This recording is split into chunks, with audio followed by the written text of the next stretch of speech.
पुण्यातील वसंतदादा शुगर इन्स्टिट्यूटच्या चौकशीचे मुख्यमंत्र्यांचे आदेश. शरद पवार यांच्या अध्यक्षतेखालील संस्थेच्या जमिनीचा वापर आणि कारभारावर प्रश्नचिन्ह.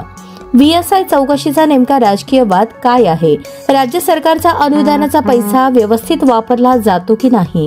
संस्थेचा मालमत्ता ऊस आणि साखरेचे संशोधनासाठी वापरले जातात की इतर उद्योगधंद्यांना वापरले जातात याची चौकशी लावण्यात आली आहे. मुख्यमंत्री देवेंद्र फडणवीस यांनी नियुक्त समिती नेमण्याचे आदेश दिल्याने राज्याच्या राजकारणात खळबळ उडाली आहे.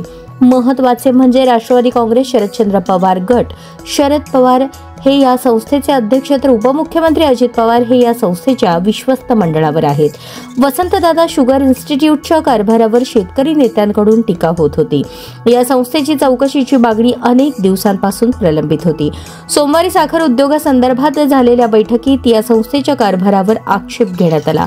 या संस्थेला राज्यात तेवढे उद्योग गळून गेले त्या प्रकारच्या तक्रारींपैकी एक प्रकार म्हणून बघितले जात आहे आणि ती अनुदान स्वरूप रक्कम दिली जाते. या पैशांच्या आर्थिक व्यवस्थापनावर आक्षेप घेण्यात आले आहेत. याची चौकशी लवकरच होणार असून 2 महिन्यात अहवाल सरकारला दिला जाणार आहे.